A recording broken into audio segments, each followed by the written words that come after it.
الله وبركاته. نحمده ونستعينه ونستغفره ونؤمن به ونتوكل عليه ونعوذ بالله من شرور أنفسنا ومن سيئات أعمالنا.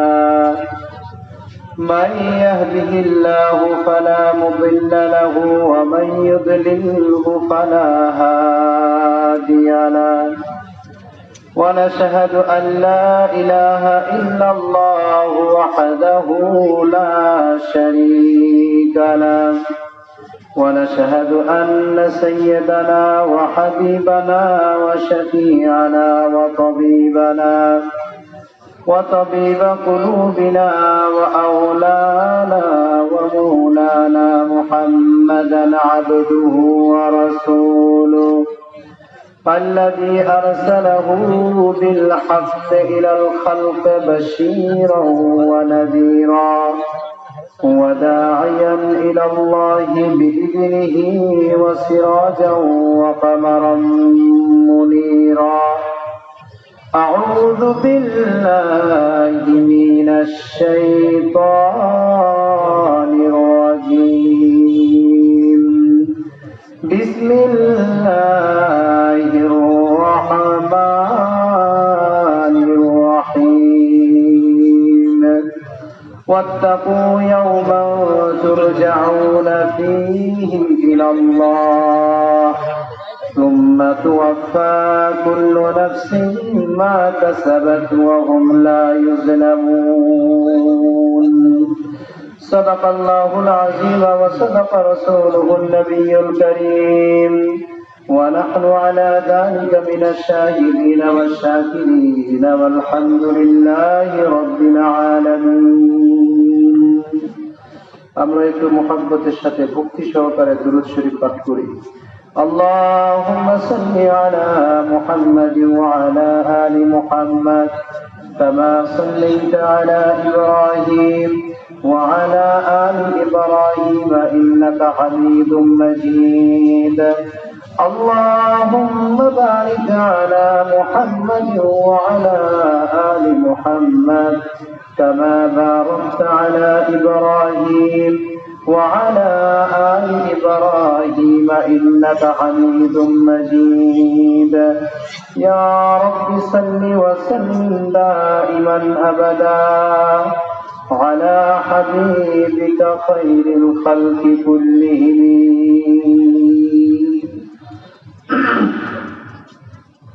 Bhimpur school মসজিদ কমিটির উদ্যোগে আয়োজিত 15তম বার্ষিক ওয়াজ মাহফিলের সম্মানিত সভাপতি মুআজ্জাজ উলামায়ে কেরাম, দূর দূরান্ত থেকে আগত ইসলাম পিপাসু ভাইরা, পর্দার আড়ালের মা ও বোনেরা, আমরা মহান আল্লাহ সুবহানাহু ওয়া তাআলার আলিশানে লাখ কোটি শুকরগুজার করি, যিনি আমাদেরকে দয়া করে, মায়া করে, মহব্বত করে, ভালোবেসে আর প্যার করে আমাদের হায়াতকে দীর্ঘায়িত করে আজকের দিন এ সময় পর্যন্ত সুস্থ সবল রেখে এই জান্নাতের বাগিচার মধ্যে আসার, বসার, কিছু কথা বলার আর শোনার তৌফিক দিয়েছেন।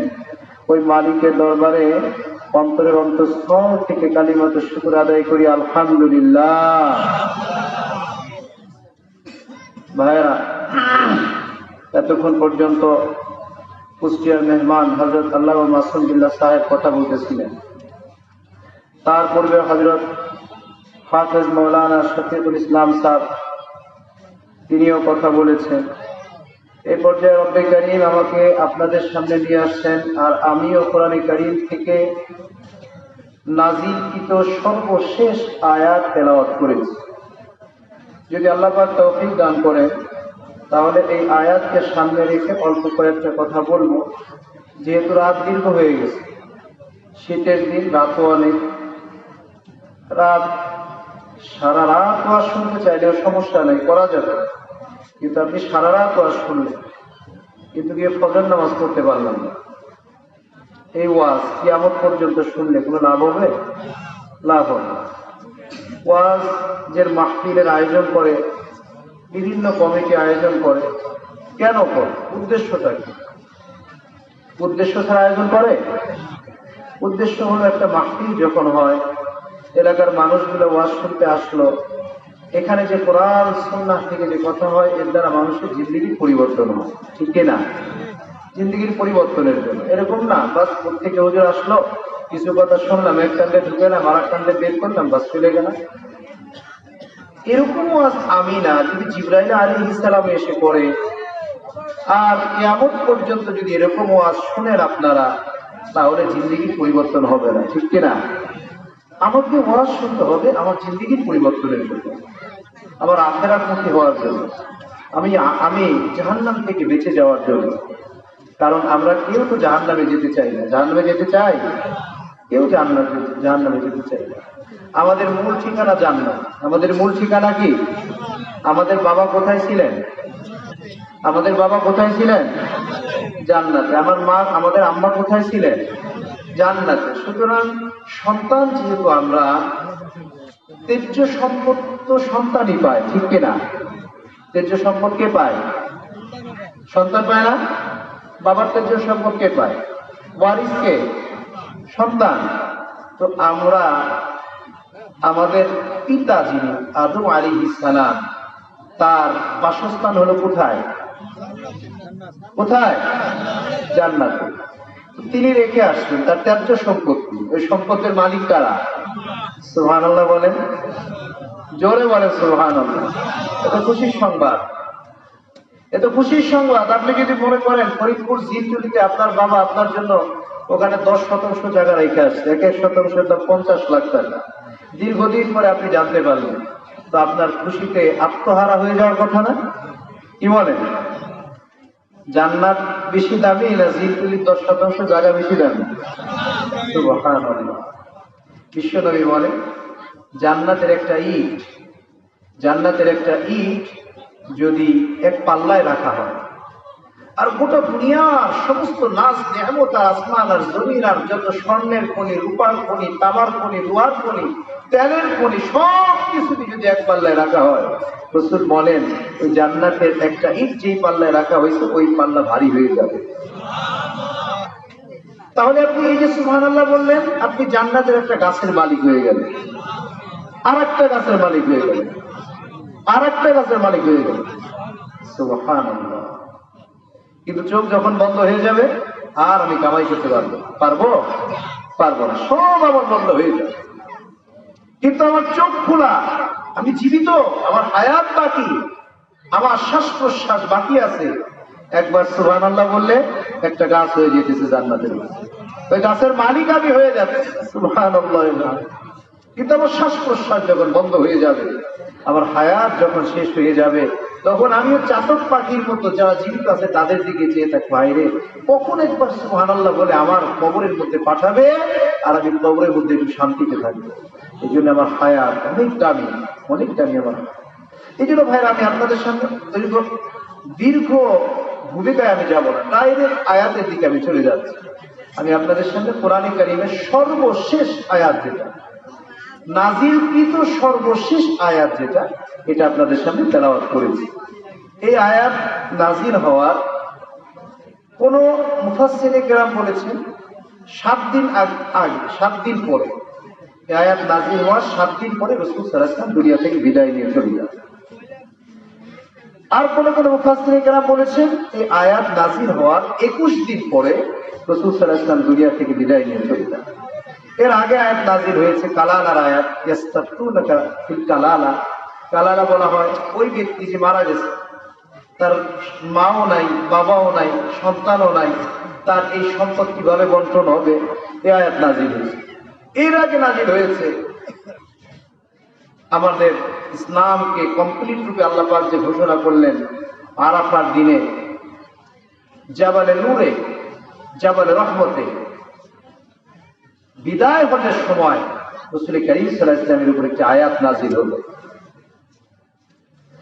বিশ্বনবীর উপর আয়াত নাজিল হলো, আল-ইয়াওমা আকমালতু লাকুম দীনাকুম ওয়া আতমামতু আলাইকুম নি'মাতি ওয়া রাদিতু লাকুমুল ইসলাম দীনা। এই আয়াত যখন নাজিল হয়ে গেল, আরে আয়াত তো কোন আয়াত? এই আয়াত তো আমার ইসলাম, আল-ইয়াওমা আকমালতু লাকুম দীনাকুম, আল্লাহ পাক এই আয়াত নাযিল করে বলেন, ব্যাপারে বান্দা কিয়ামত পর্যন্ত তোমার দিন মুকাম্মাল হয়ে গেল, কমপ্লিট হয়ে গেল। ইসলাম কমপ্লিটের ঘোষণা আল্লাহ পাক দিয়ে দিলেন। ওয়া আতমামতু আলাইকুম নি'মাতি, শুধুমাত্র কেবলমাত্র ধর্ম ইসলাম আর দিন কমপ্লিট না, আল্লাহ পাক ঘোষণা করে দিলেন ওয়া আতমামতু আলাইকুম নি'মাতি ওয়া রাদিতু লাকুমুল ইসলাম দীনা, আমি আল্লাহ পাক আমার নিয়ামতকে তোমাদের জন্য পরিপূর্ণ করে দিলাম। আর কি করলাম? আতমামতু আলাইকুম নি'মাতি ওয়া রাদিতু লাকুমুল ইসলাম দীনা, আর তোমাদের ধর্ম ইসলাম, ইসলাম ধর্মের উপরে আমি রব্বে কারীম রাজি আর খুশি হয়ে গেলাম। সুবহানাল্লাহ বলেন। ইহুদিরা বলতো, এরকম একটি আয়াত যদি আমাদের উপরে নাযিল হতো, আমরা ওই দিনটাকে ঈদের দিন বানিয়ে দিতাম। কিসের দিন? আয়াত যখন নাযিল হয়ে গেল, সাহাবায়ে কেরাম একজন আরেকজনকে জড়ায় ধরে, একজন আরেকজনকে জড়ায় ধরে, কপালে চুমু খায়, হাতে চুমু খায়, খুশিতে পাক পাক। সাহাবায়ে কেরাম খুশি হবে না কেন? খুশি হবে না কেন? যে কমপ্লিট দিনের ঘোষণা সবেমাত্র শুনলেন সাহাবায়ে কেরাম, এই দিনের জন্য তাদের কি পরিমাণে কষ্ট করা হয়েছে, কি পরিমাণে কষ্ট করেছেন দিনের জন্য। হযরতে খাব্বাব বিন আরত রাদিয়াল্লাহু তাআলা আনহু, খলিফাতুল মুসলিমিন ওমর, অর্ধজাহানের খলিফা, অর্ধজাহান মালিক, পৃথিবীর অর্ধেকের খলিফা মানে প্রেসিডেন্ট, এই ওমর তার চেয়ারে বসা, সামনে হযরতে খাব্বাব বিন আরত রাদিয়াল্লাহু তাআলা বসা। হযরত ওমর রাদিয়াল্লাহু তাআলা ডাকলেন, খাব্বাব ছিল কামার, কামার কি ছিল? কামার। খাব্বাবকে ডাকলেন, খাব্বাব এখানে আসো, আমার পাশে বসো। সুবহানাল্লাহ বলেন। অর্ধজাহানের খলিফা সে একজন কামারকে ডেকে পাশে বসাইতেছে। সুবহানাল্লাহ। আমরা তো একটু টাকাওয়ালা হয়ে গেলে গরিব মানুষের দিকে তাকানোর সময় নাই, ঠিক কিনা? গরিব মানুষ আসলে দূর দূর করে দূরে সরাই দেই, খবরদার এ করবেন না। দুনিয়ার জিন্দেগিতে, এই পৃথিবীতে আপনার হায়াত, শ্বাস প্রশ্বাস বাকি আছে, আপনার টাকা আছে, আপনি এখানে রাজত্ব করবেন, কিন্তু পরকালের রাজত্ব হলো গরিবদের। কাদের? পরকালের রাজত্ব কাদের? গরিবদের। দুনিয়ার রাজত্ব বড় লোকের হতে পারে, টাকা আছে যার, রাজত্ব তার, কিন্তু পরকালে যখন হাসরের ময়দানে এবং অনন্তকালের এক জিন্দেগি, আনলিমিটেড জিন্দেগি, সেই জিন্দেগিতে রাজ করবে শাহিনশাহী ভাবে কারা? কারা? আলহামদুলিল্লাহ বলেন। আলহামদুলিল্লাহ। এই জন্য রাসূল সাল্লাল্লাহু আলাইহি ওয়াসাল্লাম দোয়া করতেন।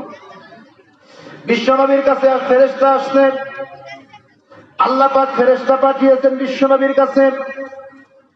হযরতে মিকাইল আলাইহিস সালাতু ওয়াস সালাম, যিনি হযরতে মিকাইল আলাইহিস সালাতু ওয়াস সালাম এসে বিশ্বনবীকে বলেন, ইয়া রাসূলুল্লাহ, ইতিপূর্বে আমি আর কোনদিন জমিনের মধ্যে আমি আর আসি নাই, একমাত্র আপনার কাছে আসলাম। ইয়া রাসূলুল্লাহ, রব্বি কারীম আমাকে পাঠিয়েছেন। বিশ্বনবী জিজ্ঞাসা করলেন, কেন পাঠিয়েছেন বলো? তিনি বললেন, ইয়া রাসূলুল্লাহ, এক চূড়ান্ত পর্যায়ের অফার আল্লাহ পাক দিয়েছেন। আল্লাহু আকবার বলেন। এক বিশাল অফার আপনাকে রব্বে কারীম দিয়েছেন। কি অফার? ফেরেশতা বলেন, ইয়া রাসূলুল্লাহ, ইন শি'তা নাবিয়ান আবদা ওয়া ইন শি'তা নাবিয়ান মালিকা, আপনি যদি বাদশা এবং নবী হিসেবে দুনিয়ায় থাকতে চান, এই চয়েস রব্বে কারীম আপনাকে দিয়েছেন, এবং আপনি যদি সাধারণ বান্দা এবং নবী হিসেবে থাকতে চান, সেই চয়েস আল্লাহ পাক দিয়েছেন। আপনি যদি বাদশাহীর সঙ্গে, নবুয়তির সঙ্গে বাদশাহী চান, আল্লাহ পাক হযরত সুলাইমান আলাইহিস সালাতু ওয়াস সালামকে যেরকম বাদশাহী দিয়েছিলেন, তার থেকে বড় বাদশাহী আপনাকে দিবেন। সুলাইমান আলাইহিস সালাতু ওয়াস সালামকে আল্লাহ পাক বাতাসের উপর বাদশাহী দিয়েছিলেন। বাতাস সুলাইমান আলাইহিস সালামের কথা শুনতেন, সমস্ত মাখলুকাত সুলাইমান আলাইহিস সালাতু ওয়াস সালামের কথা শুনতেন, সমস্ত জিন্নাত সুলাইমানের কথা শুনতেন, জমিন সুলাইমান আলাইহিস সালামের কথা শুনতেন, পানি সুলাইমান আলাইহিস সালামের কথা শুনতেন। সমস্ত মাখলুকের উপর আল্লাহ পাক সুলাইমান আলাইহিস সালাতু ওয়াস সালামকে বাদশাহী দিয়েছিলেন। মিকাইল বললেন, ইয়া রাসূলুল্লাহ, আপনি যদি বাদশাহী এবং নবুয়তি চান, আল্লাহ পাক এই ব্যাপারে সাব্যস্ত করেছেন, আপনাকে সুলাইমান আলাইহিস সালাতু ওয়াস সালামের থেকে পাওয়ারফুল বাদশা বানাবেন। সুবহানাল্লাহ বলেন। কিন্তু নবী আমার আপনার দিকে তাকাইলেন যে আমার উম্মতের কি অবস্থা হবে। আমি যদি বাদশাহ হয়ে যাই তো আমার উম্মত তো বাদশাহীকে চয়েস করবে সবসময়। আমি আমার উম্মতের বড় লোকদের সাথে নাই, আমি আমার উম্মতের গরিবদের সাথে। সুবহানাল্লাহ বলেন। বিশ্বনবী বললেন, আল্লাহুম্মা আহইনি মিসকিনা, আল্লাহুম্মা আহইনি মিসকিনা ওয়া আমিতনি মিসকিনা ওয়াহশুরনি ফি যুমরাতিল মাসাকিন। বিশ্বনবী আল্লাহ পাকের কাছে বললেন, আল্লাহুম্মা আহইনি মিসকিনা, আল্লাহ তাআলা আমি মিসকিন হিসেবে জীবন যাপন করতে চাই, আমি দুনিয়ার জিন্দেগিতে মিসকিনের মতো জীবন যাপন করতে চাই। আমি এক ওয়াক্ত খাবো তো আর এক ওয়াক্ত না খেয়ে থাকবো, এক ওয়াক্ত খাবারকে শুকরিয়া আদায় করব, আর এক ওয়াক্ত না খেয়ে আমি সবর করব। আল্লাহ তাআলা আল্লাহুম্মা আহইনি মিসকিনা ওয়া আমিতনি মিসকিনা, আমি যখন দুনিয়া থেকে বিদায় নিয়ে চলে যাই, আমি যেন মিসকিন অবস্থায় দুনিয়া থেকে বিদায় নিয়ে চলে যাই। ওয়াহশুরনি ফি যুমরাতিল মাসাকিন, আর কিয়ামতের ময়দানে যেন মিসকিনদের সাথে হাসর হয়। সুবহানাল্লাহ বলেন। আমাদের দিকে তাকিয়ে রাসূল করিম সাল্লাল্লাহু আলাইহি ওয়াসাল্লাম এই দোয়া করলেন। হাদিসের মধ্যে আসছে, রাসূল যখন দুনিয়া থেকে বিদায় নিয়ে চলে যান, রাসূল যখন দুনিয়া থেকে বিদায় নিয়ে চলে যান, 9টি স্ত্রী তখন রাসূল সাল্লাল্লাহু আলাইহি ওয়াসাল্লামের ছিলেন, 9টি ঘর রাসূল সাল্লাল্লাহু আলাইহি ওয়াসাল্লামের ছিলেন। একটি ঘরেও এক লুকমা খাবার কোনো ঘরে ছিল না, এক লুকমা খাবার কোনো ঘরে ছিল না। হযরত আয়েশা রাদিয়াল্লাহু তাআলা আনহা বলেন, খাবার তো দূরের কথা, আমরা যে তেল দ্বারা, জাইতুন দ্বারা বাতি জ্বালাইতাম, যেই তেল দ্বারা আমরা বাতি জ্বালাইতাম, হযরত আয়েশা সিদ্দিকা রাদিয়াল্লাহু তাআলা আনহা বলেন, ওই তেলটুকুন যদি ওই বাতি ধরানোর তেলটুকুন যদি আমাদের ঘরে থাকতো, তাহলে আমরা ওই তেল পান করে আমাদের ক্ষুধা নিবারণ করতাম। এজন্য আমরা যারা দরিদ্র গরিব, আমাদের দুঃখের কষ্টের কোনো কিছু নেই, ঠিক কিনা? আমাদের সাথে কে আছেন? আল্লাহ পাক। রাসূল করিম সাল্লাল্লাহু আলাইহি ওয়াসাল্লাম দারিদ্রতাকে গ্রহণ করে নিয়েছেন, দারিদ্রতাকে গ্রহণ করেছেন রাসূল করিম সাল্লাল্লাহু আলাইহি ওয়াসাল্লাম। আর আমরা তো দরিদ্র হইলে, একটু গরিব হইলে লজ্জার মনে করি। রাসূল করিম সাল্লাল্লাহু আলাইহি ওয়াসাল্লাম কি বলেন? আল ফাকরু ফখরি, এই দরিদ্রতা হলো আমার অলংকার। সুবহানাল্লাহ বলেন। দরিদ্রতা হলো আমার অলংকার, ফখরি, গর্ব আমার। রাসূল কিরকম দরিদ্র ছিলেন? রাসূল দরিদ্র ছিলেন না তো, রাসূল কপাল করা হয়েছিল। তাই নবী এই যে দেখতেছেন বহুত পাহাড়, আপনি যদি বলেন এই পাহাড়টাকে স্বর্ণ করে দিব, সুবহানাল্লাহ বলেন। আপনি যদি বলেন এই পাহাড়টাকে আপনার জন্য স্বর্ণ করে দিব, আপনি এই পাহাড় থেকে স্বর্ণ কেটে কেটে আপনার জীবিকা নির্বাহ করবেন। শুধু তাই নয়, পার ওখানে থাকবে না, আপনি যেখানে ইচ্ছে সেখানে নিয়ে যেতে পারবেন, যেখানে ইচ্ছা সেখানে নিয়ে যেতে পারবেন। রাসূল করিম সাল্লাল্লাহু আলাইহি ওয়াসাল্লাম এই অর্থ সম্পদ এগুলো গ্রহণ করেন না। এগুলো কি করেন নাই? গ্রহণ করেন। একদিন খলিফাতুল মুসলিমিন ওমর রাসূল করিম সাল্লাল্লাহু আলাইহি ওয়াসাল্লামের ঘরে গেছে। কেন গেলেন? রাসূল সাল্লাল্লাহু আলাইহি ওয়াসাল্লাম মারাত্মক একটু কষ্ট পাইছিলেন। কোরআনে কারীমের মধ্যে সূরা আহজাবের মধ্যে আয়াত আছে, ইয়া আইয়ুহান নাবিয়্যু কুল লিআজওয়াজিকা ইন কুনতুন্না তুরিদিনাল হায়াতাদ দুনিয়া ওয়া যিনাতাহা ফাতাআলাইনা উমাত্তি'কুন্না ওয়া উসাররিহুন্না সারাহান জামিলা। রাসূল করিম সাল্লাল্লাহু আলাইহি ওয়াসাল্লামের বিবিগণ, কোন বিবি এত ধনী ছিলেন, স্বর্ণের পিয়ালায় খাবার খাইতেন। কিসে খাইতেন? স্বর্ণের পিয়ালায় স্বর্ণের চামচ দিয়ে খাইতেন। কিন্তু রাসূলের ঘরে যখন চলে আসছে, তখন তো তাদের এই অবস্থা নেই। এক বেলা খাইছে তো আর এক বেলা খাবার নেই, ঘুমানোর মতো বিছানা নাই, এই অবস্থা। তো রাসূল করিম সাল্লাল্লাহু আলাইহি ওয়াসাল্লামের অভ্যাস কি ছিল?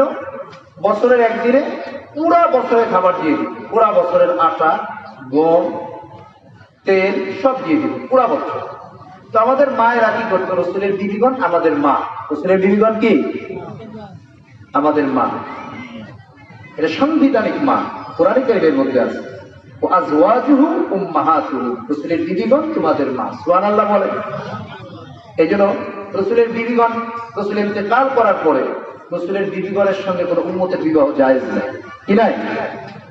বিবাহ কারণ কি? মার সাথে সন্তানের বিবাহ জায়েজ আছে? জায়েজ।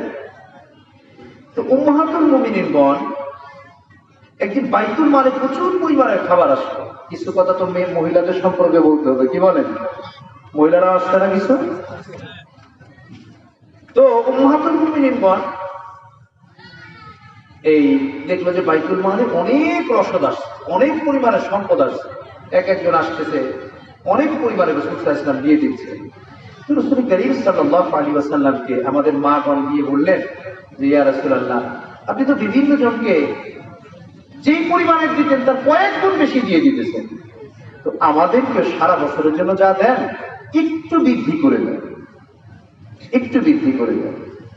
এই কথা বলার সঙ্গে সঙ্গে রাসূল করিম সাল্লাল্লাহু আলাইহি ওয়াসাল্লামের চেহারা বিবর্ণ হয়ে গেল, বিবর্ণ হয়ে গেল। কেন? কারণ রাসূল সাল্লাল্লাহু আলাইহি ওয়াসাল্লামের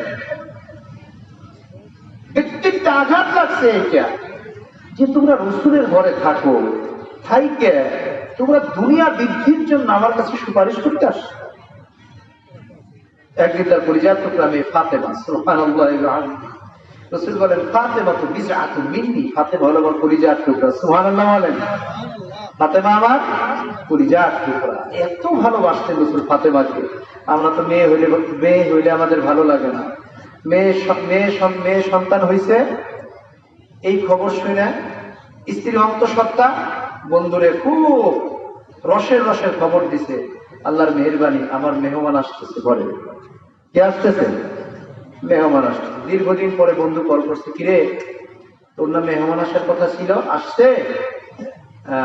আসছে। তো খবর তো দিলি না। কি বলবো, চাইছিলাম তো একটা ছেলে সন্তান হোক, একটা কন্যা সন্তান হয়েছে, এই জন্য খবর দেওয়াটা জরুরি মনে করি না। ঠিক কিনা? করে কিনা? এখনো সমাজের মধ্যে আছে না, কন্যা সন্তান হলে নারাজ হয়ে যায়, বেজার হয়ে যায়। অথচ রাসূল বলেন যেই মহিলার প্রথম কন্যা সন্তান হবে, বিশ্বনবী বলেন যেই মহিলার প্রথম কন্যা সন্তান হবে, বিশ্বনবী সাল্লাল্লাহু আলাইহি ওয়াসাল্লাম বলেন ওই মহিলা হচ্ছে দুনিয়ার মধ্যে সবচেয়ে বড় ভাগ্যবতী। সুবহানাল্লাহ বলেন। ছেলে হইলে ভাগ্যবতী না মেয়ে হইলে? হ্যাঁ, মেয়ে।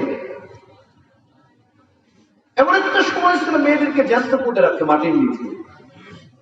আল্লাহ পাক কোরআনে কারীমের মধ্যে বলেন ওয়াইদা বুশিরা আহাদুহুম বিল উনসা ওয়াইদা বুশিরা আহাদুহুম বিল উনসা যাল্লা ওয়াজহুহু মুসওয়াদ্দান ওয়া হুয়া কাযীম। আল্লাহ পাক বলেন তাদের যখন কন্যা সন্তানের খবর পেয়ে যেত, কন্যা সন্তানের খবর পাওয়ার সঙ্গে সঙ্গে যাল্লা ওয়াজহুহু মুসওয়াদ্দান, তাদের চেহারা বিবর্ণ হয়ে যেত, কালো হয়ে যেত, তারা ঘর থেকে বের হয়ে যেত। 2 দিন 4 দিন 5 দিন কোনো খবর নাই, শুধুমাত্র কন্যা সন্তান হওয়ার কারণে নারাজ হয়ে তারা ঘর থেকে বের হয়ে যেত, ঘরে আসতো না। এরকম কন্যা সন্তান হলে এরকম একটা অবস্থা ছিল। কিন্তু রাসূল এসে কি বললেন? যে মহিলার প্রথম কন্যা সন্তান হবে ওই মহিলা হলো ভাগ্যবতী। সুবহানাল্লাহ বলেন।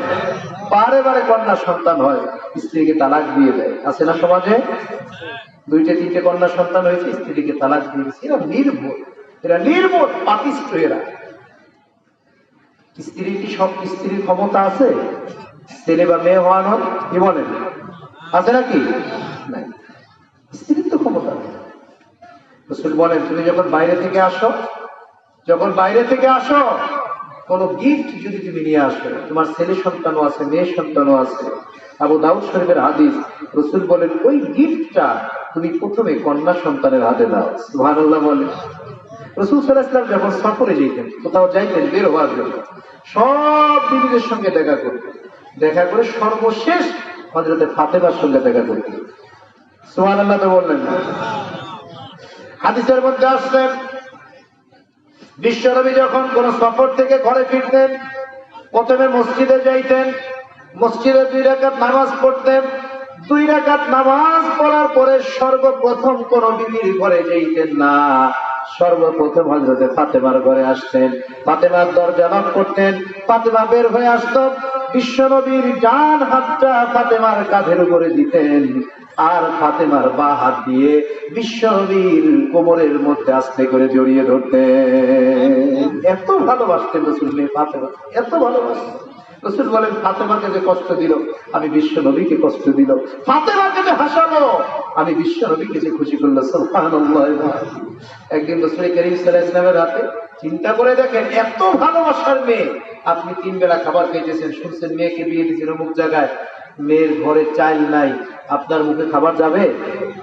যাবে? যাবে না। রাসূলের কাছে একটা রুটি আসছে, একটা রুটি আসছে।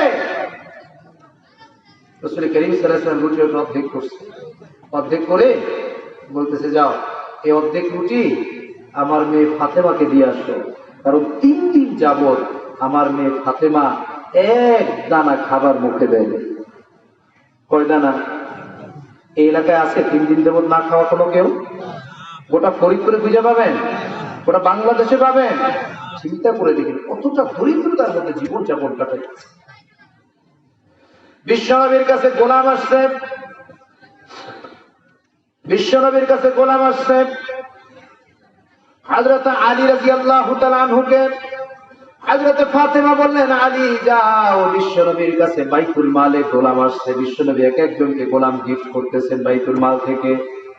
হযরত ফাতেমা বলেন, আলী তুমি বিশ্বনবীর কাছে যাও, বিশ্বনবীর কাছে গিয়ে বলো তার কলিজার টুকরা মেয়ে ঘরের কাজ করতে করতে জাতা ঘুরাইতে ঘুরাইতে হাতের করার মধ্যে দাগ হয়ে গেছে, মশকের পানি টানতে টানতে কোমরে দাগ হয়ে গেছে, ঘরের সমস্ত কাজ নিজের করতে হয়, ছাগলের খাবার দিতে হয়, ওদিকে ঘোড়ার খাবার দিতে হয়, এদিকে হাসান হুসাইনের খাবারের ব্যবস্থা করতে হয়। হযরত ফাতেমা আলীকে পাঠাইলেন, আলী যাও তুমি বিশ্বনবীর কাছে গিয়ে আমি ফাতেমার কথা বলো, আমি ফাতেমার কথা বলো। হযরত আলী বলেন, ফাতেমা আমি বিশ্বনবীর কাছে যাইতে পারবো না, তোমার যদি ইচ্ছা হয় তাহলে তুমি যেতে পারো, আমি তোমাকে যাইতে বলবো না। ঘরের মতো অভাব ছিল কিন্তু সুখের কোনো কমতি ছিল না। সুবহানাল্লাহ বলেন। ঘরের মতো অভাব ছিল, সুখের কোনো কমতি ছিল না। আর আমাদের ঘরের কি অবস্থা? লিস্ট একটা লেগে গেছে 25 পদে 24 পদ আনছেন, 1 পদ ভুলে গেছেন, বলবে তোমার ঘরে আইসা আমার জীবনটাই দিলা, কিচ্ছু পাই না। কি বলেন? বলে না? কিন্তু তাদের ঘরে এইসব কোনো কথা ছিল না। এই জন্য বিশ্বনবী বলেন, আমি জাহান্নামের মধ্যে, যেহেতু মা বোনেরা আমার ওয়াজ শুনতেছে, বিশ্বনবী বলেন যে আমি অধিক নারীদেরকে জাহান্নামের মধ্যে দেখছি, অধিক নারীদেরকে, পুরুষ থেকে নারীদেরকে আমি জাহান্নামে বেশি দেখছি। সাহাবায়ে কেরাম জিজ্ঞাসা করলেন, ওগো নবী, অধিক পরিমাণের মহিলারা জাহান্নামের মধ্যে যাবে, তার কারণটা কি? বিশ্বনবী বলেন, প্রাথমিক পর্যায়ের 2টা কারণ। 1 নম্বর হলো কাসরাতুল লান, আর 2 নম্বর ওয়াতাকফুরুল আশির। 1 নম্বর কাসরাতুল লান, অর্থাৎ কথায় কথায় লানত করে, চুরিতে পান খুশলে বলে তোর মাথার উপর ঠাটা পড়ুক, ঠিক কিনা? বলে কিনা? চুরিতে পান খুশলে তোর মাথার উপর ঠাটা পড়ুক, তুমি গাড়ির তলে পড়ে মারা পারো নাই? হ্যাঁ, এই যে কথায় কথায় লানত করে। 1 নম্বর কথায় কথায় কি করে? লানত করে। আর 2 নম্বর ওয়াতাকফুরুল আশির, বড়ই অকৃতজ্ঞ এরা, চূড়ান্ত পর্যায়ের অকৃতজ্ঞ। এটাকে আমি বলতেছি না, রাসূল বলতেছেন। আর রাসূল যেটা বলছেন এর মধ্যে কোনো মিথ্যার লেশ মাত্র আছে? 100% ওভার সত্য, ঠিক কিনা? আপনি দেখেন না, সারাটা জীবন খাওয়াইলেন পড়াইলেন, কোন সময় একটু একটা ক্লিপ আনতে ভুলে গেছে, একটা মাথা কি বলে খোপা আনতে ভুলে গেছে, বা একটা শীতের দিনের ভেজ দিয়ে নিয়ে গিয়েছিল আনতে ভুলে গেছে। না না, তোমার ঘরে আইসে কোনোদিন আমার আশা পুরা হইল না, বলে কিনা? বলে। এই জন্য 2 কারণে অধিক পরিমাণের নারী জাহান্নামে যাবে। 1 নম্বর হলো কি? লানত করে। 1 নম্বর কি করে? লানত করে। 2 নম্বর ওয়াতাকফুরুল আশির, অকৃতজ্ঞ। হযরত ফাতেমার ঘরে কোনো আসবাব ছিল না, কিন্তু মহব্বতে ঘরটা ভরা ছিল। সুবহানাল্লাহ বলেন। একদিন ঘরে খাবার নাই, আলীকে পাঠাইছে, ভাই আলী গেছে এক ইহুদির বাগান, নিচ দিয়ে তাকাইছিল, এই যে ইহুদির বাগানে ইহুদি এই দড়ি পাকাইতেছে, তো জিজ্ঞাসা করছে কে? ইহুদি বলতেছে কে? হযরত আলী বলে যে আমি আলী। আলী কামলা দিবা, মজদুরি দিবা? হ্যাঁ দিব। তুমি আমার খেতে পানি এনে দাও, এক এক বালতি পানির বিনিময়ে তোমাকে 2টা করে খেজুর দিব। কয়টা খেজুর? কার কামলা দিতেছে? হালাল কামাইতে কোনো লজ্জার বিষয় না, ঠিক কিনা? আমরা বাঙালি শেষ হইলাম এই কারণে। বেকার ঘুরে বেড়াবে কিন্তু হালাল কামাই করবে, বেকার ঘুরে বেড়াবে, বাপের কাছে পা দিয়ে খাবে, চুরি করবে, চিন্তাই করবে, দুষ্টুমি করে টাকা কামাই করবে, কিন্তু হালাল কামাই একটু নিম্ন শ্রেণীর, এটা করতে রাজি না। হযরত আলী, যে আলী সম্পর্কে রাসূল সাল্লাল্লাহু আলাইহি ওয়াসাল্লাম কি বলেন? বিশ্বনবী বলেন, আনা মাদিনাতুল ইলমি ওয়া আলীয়ুন বাবুহা। বিশ্বনবী বলেন, আমি মদিনা, আমি ইলমের সাম্রাজ্য, আমি হচ্ছে ইলমের সাম্রাজ্য, আলীয়ুন বাবুহা, আর আলী হলো ওই সাম্রাজ্যে ঢোকার দরজা হলো আলী। সুবহানাল্লাহ বলে। এত বড় সাহাবী আলী, সে কার কামলা দিতেছে? ইহুদির কামলা দিতেছে। এক বালতি পানি এনে দিতেছে কয়টা খেজুর? 2টা। ঘরে খাবার নাই। ফাতেমার কোনো অভিযোগ নাই, ফাতেমার কোনো অভিযোগ নাই, কোনো অভিযোগ নাই ফাতেমার। হযরত আলী 4 বালতি পানি দিয়ে 8টা খেজুর নিয়ে আসতেছেন। পথে এক ভিক্ষুক আলীকে দেখে বলতেছেন, আলী, আজ 2 দিন যাবত ভুকা ফাঁকা, কোনো খাবার নাই, আলী তোমার কাছে খাবার কিছু আছে নাকি, দিতে পারবা কিনা? হযরত আলী তো দিল নরম, ঘরের কথা চিন্তা করলেন না, এই কথা চিন্তা করলেন না, ঘরের মধ্যে যদি খালি হাতে যাই ফাতেমা আমাকে কি বলবে। আলী কি করলেন, যে 8টা খেজুর পাইছিলেন 4 বালতি পানি টেনে ওই 8টা খেজুর ফকিরকে দিয়ে ঘরের মধ্যে চলে আসলেন। এক বিপন্ন অবস্থায় ঘরের দরজার সামনে দাঁড়ানো, দরজা নক করতেন, আর ফাতেমা দরজা খুলে দিলেন।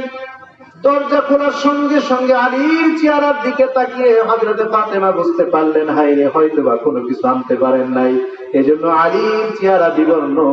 হযরতে ফাতেমা মুস্কি হাসি দিয়ে বলেন, আলী কি হয়েছে আপনার? আলী কি হয়েছে আপনার? আমার ঘরে খাবার নাই দেখে আপনি খাবার আনতে গিয়েছিলেন, আনতে পারেন নাই দেখে আপনি কি দুশ্চিন্তায় আছেন নাকি? হযরত আলীকে বলেন, ফাতেমা, ওরে আলী, আপনি কোনো টেনশন করেন না, কোনো চিন্তা করেন না, খাবার নাই তো কি হয়েছে, আমরা সবর করব, সবরের বিনিময়ে আল্লাহ পাক জান্নাত দিবেন। সুবহানাল্লাহ বলে। সবরের বিনিময়ে কি দিবেন? জান্নাত। সবরের বিনিময়ে জান্নাত। আজকে তো আমাদের স্ত্রীদের এই সবর নাই, স্ত্রীদের সবর নাই। 2 পদের খাবার আছে, 3 পদ নাই, আর চেঁচামেচি শুরু হয়ে যায়, ঠিক কিনা? 2 পদ আছে আর 1 পদ নাই, চেঁচামেচি শুরু হয়ে যায়। আর ফাতেমার ঘরে 1 ওয়াক্ত, 2 ওয়াক্ত, 3 ওয়াক্ত না, 1 দিন, 2 দিন, 3 দিন পর্যন্ত অনাহারে, কিন্তু ফাতেমার ঘরে কোন রকমের কোনো কি নাই, কোনো দুশ্চিন্তা নাই, কোনো পেরেশানি নাই, কোনো বকাবকি নাই, কিছু নাই। হযরত ফাতেমা রাসূল করিম সাল্লাল্লাহু আলাইহি ওয়াসাল্লামের কাছে গেলেন, গিয়ে বলতেছে, আপনার রাসূল করিম সাল্লাল্লাহু আলাইহি ওয়াসাল্লামের কাছে গেলেন। যাওয়ার পরে বাবা সন্তানের চেহারার দিকে তাকাইলে কি বলতে আসছে এটা বাবা বুঝতে পারে না। কি বলেন? বুঝতে পারে না? বুঝতে পারে। হযরত ফাতেমা রাদিয়াল্লাহু তাআলা আনহা রাসূল করিম সাল্লাল্লাহু আলাইহি ওয়াসাল্লামের কাছে গেলেন, ওই যে গোলাম আনার জন্য। ঘটনা মনে আছে না? মনে আছে নাকি? গোলাম আনার জন্য গেলেন। তো রাসূল করিম সাল্লাল্লাহু আলাইহি ওয়াসাল্লাম ফাতেমার দিকে তাকায় বুঝতে পারছেন ফাতেমা কিছু চাইতে আসছে। রাসূল বলতেছেন, ফাতেমা, গোলাম নিতে আসছো? হযরত ফাতেমা চোখের পানি ছেড়ে দিয়ে বললেন, আব্বাজান, এই যে দেখেন চাক্কি ঘুরাইতে ঘুরাইতে হাতে কড়া পড়ে গেছে, পানি টানতে টানতে কোমরে দাগ হয়ে গেছে। আব্বাজান, আপনি তো যাকে ইচ্ছা তাকে দিয়ে দিচ্ছেন গোলাম, আমিও একটি গোলামের জন্য আসছি। রাসূল করিম সাল্লাল্লাহু আলাইহি ওয়াসাল্লাম বললেন,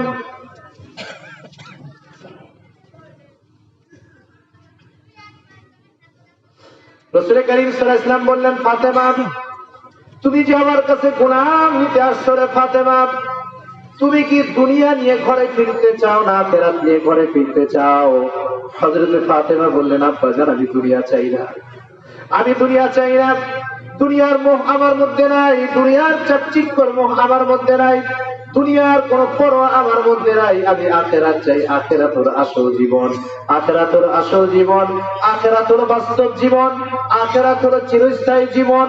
আখিরাত হলো উচ্চ জীবন, আখিরাত হলো আনলিমিটেড জীবন, বিগয়রি হিসাব, আনলিমিটেড জীবন আখিরাতের জীবন। আব্বা যারা আমি দুনিয়া চাই না, আমি আখিরাত চাই। বিশ্বনবী বললেন, ফাতেমা তুমি যখন ঘুমাইতে যাও, 33 বার সুবহানাল্লাহ, 33 বার আলহামদুলিল্লাহ, 33 বার সুবহানাল্লাহ, 33 বার আলহামদুলিল্লাহ, আর 34 বার আল্লাহু আকবার বলবা। ফাতেমা তুমি যে গোলাম নিতে আসছো, এই মোট 100 বার তাসবিহ তুমি যদি ঘুমানোর সময় পাঠ করো রে ফাতেমা, তাহলে আল্লাহ পাক এই গোলামের থেকে উত্তম বদলা তোমাকে দিয়ে দিবে। সুবহানাল্লাহ বলে। তসবিহ ফাতেমা বলি না আমরা, তসবিহ ফাতেমা বলি না, এই তো তসবিহ ফাতেমা, এই তো তসবিহ ফাতেমা। ওই ঘরে কিছুই ছিল না, ভোগ সামগ্রী কিছু ছিল না, বাহ্যিক জীবনের ভোগ সামগ্রী কিছুই ছিল না সেই ঘরের মধ্যে, কিন্তু ওই ঘরের মধ্যে মহব্বতে ভরা ছিল। সুবহানাল্লাহ বলে। ওই ঘরটা জান্নাতের টুকরা বানিয়ে দিয়েছিলেন কে? কে বানিয়েছিলেন? আমার ঘরও এরকম, আমার ঘরেও যদি স্বামী স্ত্রী দিনদার হয়ে যায়, পরহেজগার হয়ে যায়, ঘরে খাবার না থাকলে কোনো সমস্যা নেই। তরকারি রাঁধছে, লবণ হয় নাই, স্বামী যদি দিনদার হয় তাহলে স্বামী বলবে না কি লবণ হয় নাই, লবণ হয় নাই। কিন্তু যে তাবলিগে গেছেন না আপনারা, তাবলিগে কয় না খাবারের আইব না ধরা, খাবারের দোষ না ধরা। যখন আপনার স্ত্রী রান্না করছে, আপনি লবণ দেয় নাই, তারপরেও বলছেন মাশাআল্লাহ তুমি তো অনেক সুন্দর রান্না করছো, মাশাআল্লাহ অনেক সুন্দর রান্না করছো, যখন সে খাইতে যাবে তখন দেখলে কোনো লবণ দেয় নাই, তখন আপনার প্রতি এক গভীর মহব্বত পয়দা হবে কিনা? কথা বলেন, পয়দা হবে কিনা? আর আপনার সামনে ভালো মন্দ খাবার দিলে ঠিককে বেড়াই, কি রাখতে খাওয়া যায় নাকি, পাশের বাড়াতে তরকারি দিচ্ছে, মাশাআল্লাহ অনেক সুন্দর মজা হয়েছে, তখন তার দিলটা ভেঙে যাবে, তার দিলটা ভেঙে যাবে। এই জন্য স্বামী স্ত্রী যদি দিনদার হয়, পরহেজগার হয়, ওই ঘরের মধ্যে জান্নাতের টুকরা আল্লাহ পাক বানিয়ে দেয়। তো রাসূল করিম সাল্লাল্লাহু আলাইহি ওয়াসাল্লামের বিবিগণ, আমাদের আম্মাগণ আবদার করলো, কি আবদার? যে আমাদের সারা বছরের জন্য, ঘটনা মনে আছে না, সারা বছরের জন্য আমাদেরকে যে পরিমাণের রসদ আপনি দেন, যে পরিমাণের খাবার দাবার দেন, একটু বাড়িয়ে দেন। রাসূল সাল্লাল্লাহু আলাইহি ওয়াসাল্লাম রাগ হয়ে গেল, প্রচন্ড পরিমাণে রাগ হয়ে গেল। রাসূল সাল্লাল্লাহু আলাইহি ওয়াসাল্লাম তার হুজরার মধ্যে চলে গেলেন, কোন স্ত্রীর সাথে কোনো কথা নাই, একেবারে নিশ্চুপ। স্ত্রীরা কান্না রোল করে গেল, কি হলো? রাসূল নারাজ হয়ে গেল। এক তো স্বামী, দ্বিতীয়ত রাসূল। শরীয়ত সম্মত ভাবে স্বামী যদি স্ত্রীর প্রতি নারাজ হয়, আর ওই স্ত্রী যদি রাবিয়া বসরিও হয়, তাও জান্নাতে যেতে পারবে না, জান্নাতে যেতে পারবে না। কথায় কথায় স্বামীকে বকা জকা, এখন তো স্বামীর জন্য মারেও, ঠিক কিনা? স্বামীর জন্য মারে না, মারেও, মারবেই, মারবেই তো। বিয়ের সময় যৌতুক নিছে, খাট যৌতুক নিছে, পালং নিছে, এই নিছে, ওই নিছে, ঝগড়া লাগছে, তাই নামও আমার খাটের, খাটেরটা নামাই দিলাম, কারণ খাটটা তো তার বাপের বাড়িতে আছে, ঠিক কিনা? আমরাও যেরকম, আল্লাহ পাক বলেন মা আসাবাতুম মিন মুসিবাতিন ফাবিমা কাসাবাত আইদিন নাস, তোমাদের উপর যে বিপদ আপদ আসে এটা তোমাদের হাতের কামাই, হাতের কামাই। ছেলে বিয়ে দিবে, বাবা খুব খুশি, এত খুশি কেন? 2 দিন পরে ছেলে বিয়ে দিবে। ছেলে বিয়ে দিলে তো শ্বশুর বাড়ি থেকে ঘরের আসবাবপত্র, টাকা পয়সা অনেক আসবে, এই দ্বারা জমিতে ফসল লাগাইতে পারবো, জমি কিনতে পারবো, খুব খুশি, ঠিক কিনা? কিন্তু মেয়ের বাবার হৃদয়টা ভেঙে যায়। যে মেয়ের বাবা একটা মেয়েকে তিলে তিলে তিলে মানুষ করে বিবাহ উপযুক্ত করলো, ওই মেয়ের বাবা তার মেয়েটা দেওয়ার সময় যদি এক যৌতুকের বোঝা তার পিঠের উপর চাপিয়ে দেওয়া হয়, তাহলে মেয়ের বাবার অবস্থাকে চিন্তা করে, ঠিক কিনা? যৌতুক প্রথা এটা সমাজ থেকে উঠিয়ে দিত। আপনাদের দিকে আছে নাকি যৌতুক? যৌতুক নেয়? আমি তো বলে বলছিলাম গ্রামগঞ্জে যৌতুকের প্রথা নাই। শুয়োরের গোস্ত খাওয়া যেরকম হারাম, কিসের গোস্ত? কিসের গোস্ত? মানুষের পায়খানা খাওয়া যেরকম হারাম, যৌতুক খাওয়া এর থেকে মারাত্মক হারাম। নাউজুবিল্লাহ বলেন। শুয়োরের গোস্ত, মানুষের পায়খানা, বর্জ্য খাওয়া যেরকম হারাম, যৌতুক খাওয়া এর থেকেও মারাত্মক হারাম। খাওয়াবেন নাকি সন্তানদেরকে? শুয়োরের গোস্ত খাওয়াবেন? কে কে খাওয়াবেন? হাত তুলে দেখাবেন, আল্লাহ তাআলা কবুল করবেন। যারা হাত তোলে না তারা খাওয়াবে নাকি? হ্যাঁ, ঘুমাইছে কি? ঘুমাইছে নাকি আপনাদের? তার ওয়াজ শেষ করে দিই, দোয়া করে দিই। যৌতুক প্রথা, বিবাহকে যত সহজ করা যাবে, সমাজ থেকে ব্যভিচার বন্ধ হয়ে যাবে। বিবাহকে তো আমরা কঠিন করে দিচ্ছি, অন্য কথা, লম্বা কথা চলে যাবো অন্য দিকে। যেটা বলতেছি না, তো সমস্ত বিবিরা কান্নার রোল করে গেছে যে রাসূল আমাদের উপর নারাজ হয়ে গেছে। হযরত ওমর রাদিয়াল্লাহু তাআলা আনহুর মেয়ে হযরত হাফসা রাদিয়াল্লাহু তাআলা আনহা রাসূল করিম সাল্লাল্লাহু আলাইহি ওয়াসাল্লামের শ্বশুর ছিলেন আবু বকর এবং ওমর। রাসূলের শ্বশুর কে ছিলেন? আবু বকর। আর আপনাকে ঘুম আসতেছে, কথাই তো বেরিয়ে গেছে। রাসূলের শ্বশুর কে ছিলেন? আবু বকর, ওমর। আর রাসূল কাদের শ্বশুর ছিলেন? শাহবাজ, হযরত ওসমান, হযরত আলী। 4 খলিফার মধ্যে রাসূলের শ্বশুর হলো কয়জন? 2 জন। আর 2 জনের শ্বশুর রাসূল, আর 2 জনের শ্বশুর রাসূল। তো হযরত ওমর তো রাসূল করিম সাল্লাল্লাহু আলাইহি ওয়াসাল্লামের শ্বশুর, হাফসা রাদিয়াল্লাহু তাআলা আনহার আব্বা। তো তিনিও দেখেছে হাফসার ঘরে কান্নার আওয়াজ। কি হাফসা, কি এই ঘটনা? তো হযরত ওমর রাদিয়াল্লাহু তাআলা রাসূল করিম সাল্লাল্লাহু আলাইহি ওয়াসাল্লামের ঘরে গেছেন, হুজরার মধ্যে যাওয়ার পরে দেখে রাসূল সাল্লাল্লাহু আলাইহি ওয়াসাল্লাম শুয়ে আছে। হযরত ওমর ঢুকলেন, ঢোকার পরে রাসূল করিম, এই ঘটনাটা শোনানোর জন্য আমি এতদূর পর্যন্ত গেলাম। হযরত রাসূল করিম সাল্লাল্লাহু আলাইহি ওয়াসাল্লাম যখন শোয়া থেকে উঠলেন, দেখে যে রাসূলের পিঠে চাটায় দাগ লেগে আছে। কি লেগে আছে? হ্যাঁ, চাটায় দাগ লেগে আছে। এক পাশে করে জব করে রয়েছে, পায়রা আছে না, পায়রা পায়রা পড়ে আছে। আর এক পাশে চামড়ার একটা মশক পড়ে আছে। এই হলো সরওয়ারে কায়নাত, যার কারণে রব্বুল কারীম বিশ্বজাহানকে সুসজ্জিত করেছেন, সাজিয়েছেন তার ঘরের আসবাবপত্র। শোয়ার মতো একটা চাটাই, কয়টা পায়রা আর মশক, অর্থাৎ কলস, ছিলে চামড়া ছিলে। এই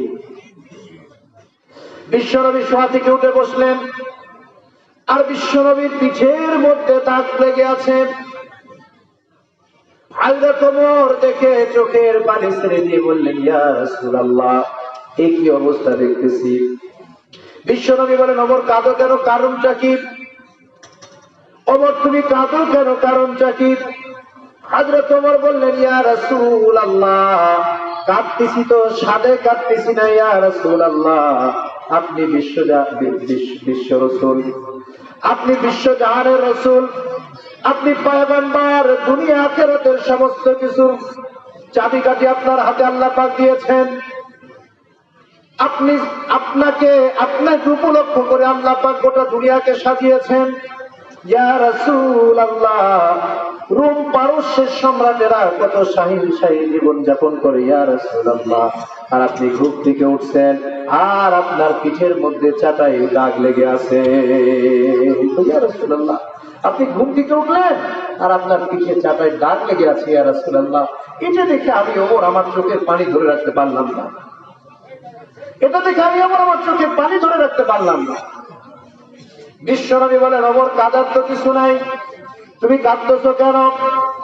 ওমর শুনে রাখো, ওমর কথা শুনে রাখো, লা ইয়াগুররান্নাকা তাকাল্লুবুল লাযীনা কাফারু ফিল বিলাদ মাতাউন কালীল সুম্মা মাওয়াহুম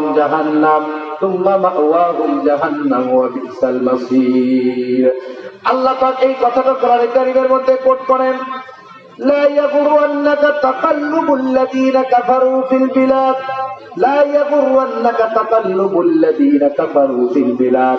আরে কাফের মুশরিকদের ধন দৌলত দেখে, কাফের মুশরিকদের বাড়িঘর দেখে, কাফের মুশরিকদের সহায় সম্পত্তি দেখে, কাফের মুশরিকদের জৌলস দেখে, কাফের মুশরিকদের টাকা পয়সা হীরা মণি মুক্তা দেখে এই দুনিয়া দেখে যেন তোমরা ধোঁকায় না পড়ে যাও। কাফের মুশরিকের বিশাল অট্টালিকা, সুইস ব্যাংকে হাজার হাজার কোটি টাকা, ল্যান্ড প্রপার্টি, এইগুলো যেন তোমাদের ধোঁকায় না ফেলে। কে বলতেছেন? আল্লাহ পাক। লা ইয়াগুরুন্নাকা তাকাল্লুবুল লাযীনা কাফারু ফিল বিলাদ।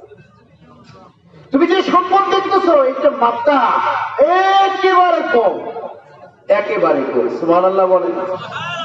এই দুনিয়ার সহায় সম্পত্তি, দুনিয়ায় যদি আপনি স্বর্ণের খনির মালিক হয়ে যান, রূপার খনির মালিক হয়ে যান, তেলের খনির মালিক আপনি হয়ে যান, আপনার গোটা দুনিয়ার মালিক যদি আপনি হয়ে যান, জান্নাতের তুলনায় এই গোটা দুনিয়া হচ্ছে মাতা একেবারে তুচ্ছ, ঠিক কিনা? একেবারে তুচ্ছ। এই জন্য আল্লাহ তাআলা বলেন, লা ইয়াগুরুন্নাকা তাকাল্লুবুল্লাযীনা কাফারু ফিল বিলাদ মাতাউন কালিলুন সুম্মা মাওয়াহুম জাহান্নাম। আল্লাহ তাআলা বলেন, কাফির মুশরিকের বাড়ি ঘর যেন তোমার ধোঁকায় না ফেলে দেয়, কাফির মুশরিকের চাকচিক্য রং ঢং যেন তোমায় ধোঁকায় না ফেলে দেয়। আল্লাহ পাক অন্যত্র বলেন, লাউলা আইয়াকুনান নাসু উম্মাতান ওয়াহিদা লাজআলনা লিমান ইয়াকফুরু বির-রাহমানি সুকতান মিন ফিদ্দা ওয়া মাআরিজ আলাইহা ইয়াজহারুন। আল্লাহ তাআলা বলেন, তোমরা যদি কাফের মুশরিকদের বাড়িঘর অট্টালিকা সহায় সম্পত্তি দেখে তোমাদের চিন্তার পরিবর্তন না ঘটতো, তোমরা যদি এগুলার পাশে না হয়ে যেতে, তোমরা যদি কাফের মুশরিকের বাড়িঘর দেখে তোমরা ধোঁকায় না পড়ে যেতে, এই কাফের মুশরিকরা আমি কি করতাম, এই দুনিয়ার জিন্দেগিতে তার বাড়ির ছাদটা আমি রূপা দিয়ে করে দিতাম, তার সিঁড়িটা স্বর্ণের করে দিতাম, বাড়িঘর ছাদ স্বর্ণের আর রূপা দিয়ে বানিয়ে দিতাম। তোমরা ধোঁকায় পড়ে যাবে, এই জন্য আমি আল্লাহ তাআলা এগুলা করি নাই। আল্লাহ পাক বলেন, ওয়াহু জাহান্নাম। এই যে কাফের মুশরিক এগুলো পাইলো, সব কিছু পাইলো, কিন্তু তার চূড়ান্ত ঠিকানা কোথায়? জাহান্নাম। ওয়াবিসাল মাসির। কতই না নিকৃষ্ট জায়গা। আমরা তো মাঝে মাঝে ধোঁকায় পড়ে যাই, ঠিক কিনা? যে নামাজ রোজা পড়তেছে, হজ করতেছে, যাকাত দিতেছে, তাবলীগে যাইতেছে, হক্কানি পীরের কাছে যাইতেছে, এরপর অভাবনাটা লাইগেই আছে, ঠিক কিনা? এরকম ধোঁকায় পড়ে যায় না? এক গল্প, সুন্দর এক গল্প লেখছেন হযরত হাকিমুল উম্মত আশরাফ আলী থানভী রাহমাতুল্লাহ আলাইহি। এক জায়গায় একটা গাধা আর একটা ছাগল বাঁধছে। কি বাঁধছে? এক গাধা আর খাসি। এখন খাসিটা কইতেছে গাধার, নামেও গাধা কামেও গাধা। নামেও গাধা কামেও গাধা, তোর ইংরেজি খাটান খাটায়, তারপরে তোর খাবারও ঠিক মতো দেয় না, তোর গোসলও করায় না, শরীরে তেলও লাগাই দেয় না। আমারে দেখবি, দেখ আমার সাথে তাজা ঘাস, আমারে গোসল করাইতেছে, তেল দেওয়া হইতেছে, কোনো খাটান খাটায় না, কিছু করে না, কত আদর যত্ন করে। আর তুই তো গাধা, নামও গাধা কামও গাধা, গাধা তো গাধার মতোই ঘাটিস তুই, তোর কোনো খাওয়ায় না, আদর যত্ন করে না। গাধা হাসে দিয়ে কয়, আরে সামনে তো তোর চাঁদ উঠতেছে। কি উঠতেছে? কিসের চাঁদ? কুরবানির চাঁদ। আমার তো কুরবানির চাঁদের ভয় নাই, ঠিক কিনা? এই জন্য আল্লাহ তাআলা বলেন, লা ইয়াগুররান্নাকা তাকাল্লুবুল্লাযীনা কাফারু ফিল বিলাদ। কাফের মুশরিকের বাড়ি ঘর, কাফের মুশরিকের রং ঢং, কাফের মুশরিকের টাকা পয়সা, কাফের মুশরিকের ল্যাপটপাতি, এইগুলো দিকে ধোঁকায় তুমি করো না। ওয়াহু জাহান্নাম। কাফের মুশরিকের চাঁদ উঠতেছে, জাহান্নামে যাওয়ার চাঁদ উঠতেছে। দুনিয়ার সামান্য সময়ের জিন্দেগি, ক্ষুদ্র সময়ের জিন্দেগি, এই জিন্দেগির কষ্ট বরদাস্ত করে যদি যেতে পারি রে মুসলমান ভাইরা, তাহলে ওই জাহান্নামের চাঁদের ভয় নাই। আমার আপনার জন্য আল্লাহ পাক জান্নাত রেখে দিয়েছে। কি রাখছেন? দুনিয়ার জিন্দেগি, ওই দিনের জিন্দেগি। একদিন মুসা আলাইহিস সালাম আল্লাহর সাথে কথা বলতে যেতেছে। মুসা আলাইহিস সালাম কালিমুল্লাহ ছিলেন, আল্লাহর সাথে কথা বলতে যেতেছে। তো পথে এক মহিলা ধরছে। আল্লাহ নবী কই যান? আমি তো আল্লাহর সাথে কথা বলতে যেতেছি। আরে আমরা তো যে কোনো জায়গা থেকে আল্লাহর সাথে কথা বলতে পারি, যে কোনো জায়গা থেকে কল দিতে পারি না আল্লাহকে? কি বলেন? যে কোনো জায়গা, শুধুমাত্র টয়লেট ছাড়া, শুধুমাত্র টয়লেটে তাও মনে মনে নেওয়া যাবে, মনে মনে আল্লাহকে কি করা যাবে? স্মরণ করা যাবে। টয়লেট ছাড়া যে কোনো জায়গা থেকে খালি বললেন, মালিক আমার তো এটা দরকার, সাথে সাথে আপনার কথার জবাব দিল। সুবহানাল্লাহ তো বললেন না? কিন্তু মুসা আলাইহিস সালামের কথা বলতে হলে তুর পাহাড়ে যাওয়া লাগতো। কোথায় যাওয়া লাগতো? তুর পাহাড়ে যেতে। তো বুড়ি ধরছে, আল্লাহ নবী কই যান? আল্লাহর সাথে কথা বলতে যায়। আল্লাহ নবী আমার জন্য আল্লাহর কাছে এটা সুপারিশ করবেন। তো কি বলো? আল্লাহ নবী, আমার বাচ্চারা অল্প বয়সে মারা যেতেছে, আমার বাচ্চারা অল্প বয়সে মারা যেতেছে। কত বছর বয়সে মারা যেতেছে? ওই 300-400 বছর বয়সে মারা যেতেছে। সুবহানাল্লাহ বলবেন না? অল্প বয়সে মারা যেতেছে। এইটাই যদি অল্প বয়স হয়, অল্প বয়সে মারা যেতেছে কত বছর? 300-400। আল্লাহর কাছে যে সুপারিশ করেন আমার সন্তানদের জন্য হায়াত আল্লাহ পাক বৃদ্ধি করে দেয়। মুসা আলাইহিস সালাম হাইসে দিয়ে বললেন, আল্লাহর বান্দী, 300-400 বছর বয়সে তোমার সন্তানরা মারা যাচ্ছে অল্প বয়সে।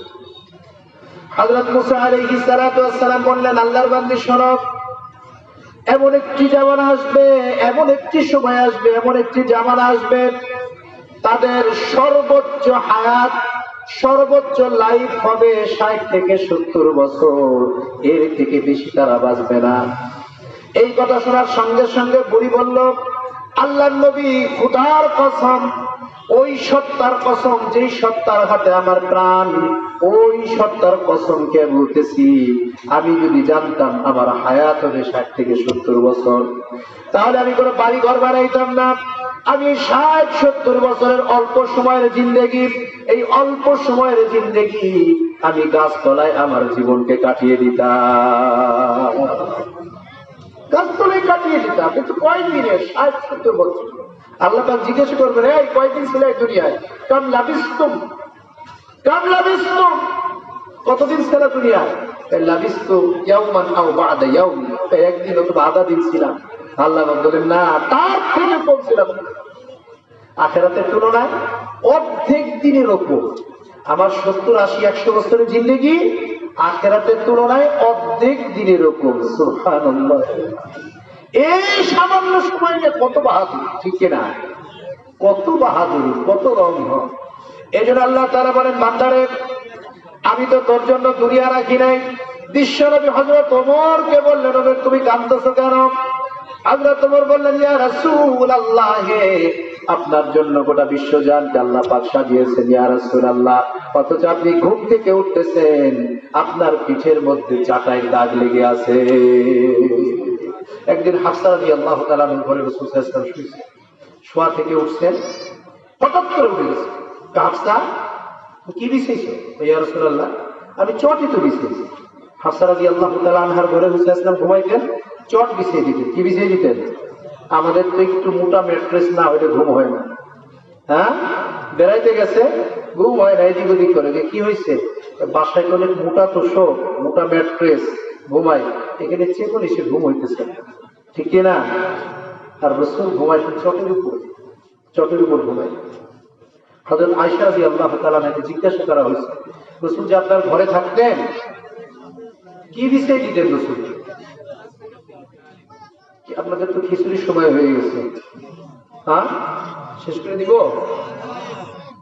আচ্ছা, আর একটু বলে, রাসূলের জিন্দেগি, এটা আমার জিন্দেগি এরকম করা দরকার, ঠিক কিনা? এতটুকু তো পারবো না, ওই পরিমাণের পারবো না, ন্যূনতম আমার সঙ্গে একটা মডেল তো থাকা দরকার, ঠিক কিনা? সে মডেল তো থাকা দরকার। হযরত আয়েশাকে জিজ্ঞাসা করা হলো, উম্মুল মুমিনিন, রাসূলের ঘরে, আপনার ঘরে যে রাসূল ঘুমাইতেন, কিসের উপর ঘুমাইতেন? উম্মুল মুমিনিন হযরত আয়েশা রাদিয়াল্লাহু তাআলা আনহা বলেন, বিশ্বনবী সাল্লাল্লাহু আলাইহি ওয়াসাল্লাম আমার ঘরে ঘুমাইতেন, একটা মাত্র চামড়া ছিল, ওই চামড়ার উপর বিশ্বনবী ঘুমাইতেন। আবার যখন খাওয়া দাওয়া করতেন, ওই চামড়াকে দস্তরখান হিসেবে বিছিয়ে দিতাম, ওই চামড়ার উপরে রাসূল বসতেন, আবার খাইতেন, আবার ঘুমাইতেন। আর একটি বালিশ ছিল, যে বালিশের মধ্যে চামড়ার বালিশ, আর বালিশের মধ্যে খেজুরের শুকলা ভরা ছিল।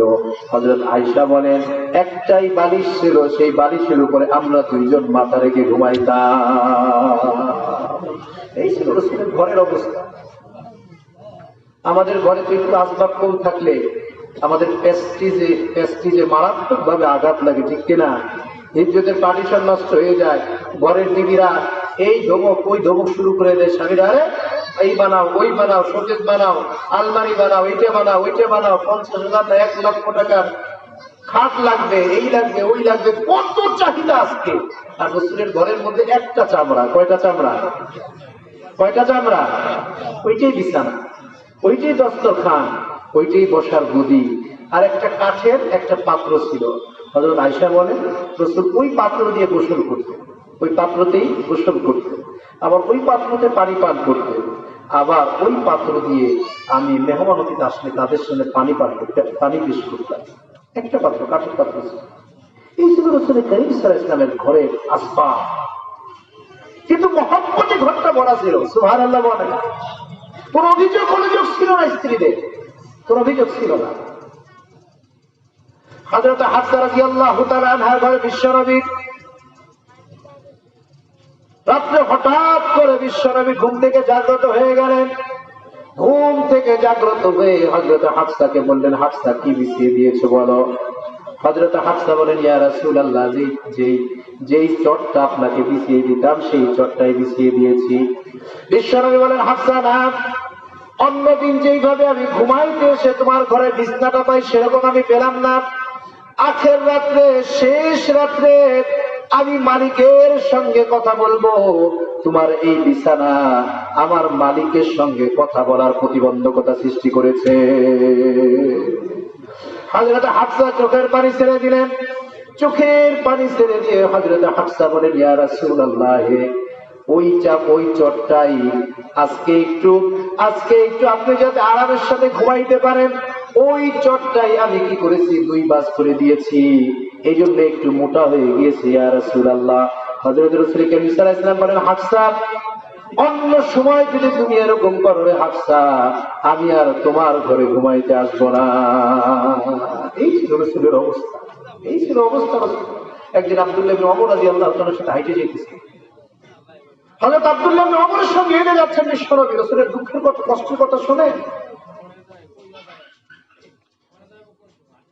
রাসূলের জিন্দেগি যদি আমার আপনার সামনে না থাকে, আমার আপনার আদর্শকে, আমার আপনার আদর্শকে বিশ্বনবী সাল্লাল্লাহু আলাইহি ওয়াসাল্লাম।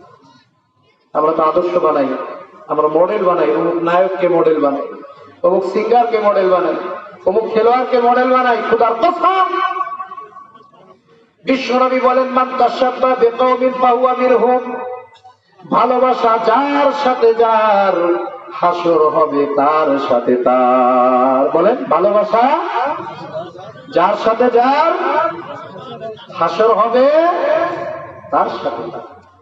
আপনি যদি মেসিকে ফলো করেন, মেসির সাথে আপনার হাসর নাসর হবে, ঠিক কিনা? আপনি নেইমারকে ফলো করবেন, নেইমারের সাথে আপনার হাসর নাসর হবে। আপনি অমুক নায়ককে আপনার মডেল বানাইলেন, তার সাথে হাসর নাসর হবে। আপনি বিশ্বনবীকে আপনার জীবনের আদর্শ বানান, বিশ্বনবীকে আপনার বাস্তব জীবনের আদর্শ বানান। আপনি বিশ্বনবীকে আপনার ঘরের মডেল বানান, আপনার ব্যক্তিগত জীবনে বিশ্বনবীকে মডেল বানান, আপনার সামাজিক জীবনে বিশ্বনবীকে মডেল বানান, আপনার রাষ্ট্রীয় জীবনে বিশ্বনবীকে মডেল বানান। খোদার কসম, কাল কিয়ামতের ময়দানে বিশ্বনবীর সাথে আপনার হাসর নাসর হবে। সুবহানাল্লাহ বলেন। আমার মডেল বিশ্বনবী। হযরত আব্দুল্লাহ ইবনে ওমর সঙ্গে হেঁটে যাচ্ছেন রাসূল করিম সাল্লাল্লাহু আলাইহি ওয়াসাল্লাম। খেজুর গাছের নিচে একটা খেজুর পাইছে। যেই ফলের প্রতি মালিকের কোনো দাবি থাকে না, অর্থাৎ অনেক সময় নষ্ট হয়ে যায় না, ওই মালিকের কোনো দাবি থাকে না, যাই সে নিয়ে যায়, তখন ওই রিজিকটা উঠিয়ে ব্যবহার করা যায় যাতে শরীরে। একটা খেজুর গাছের নিচ দিয়ে যাইতেছেন রাসূল করিম সাল্লাল্লাহু আলাইহি ওয়াসাল্লাম। আব্দুল্লাহ ইবনে ওমর, ওমর রাদিয়াল্লাহু তাআলা আনহু ছেলে আব্দুল্লাহ।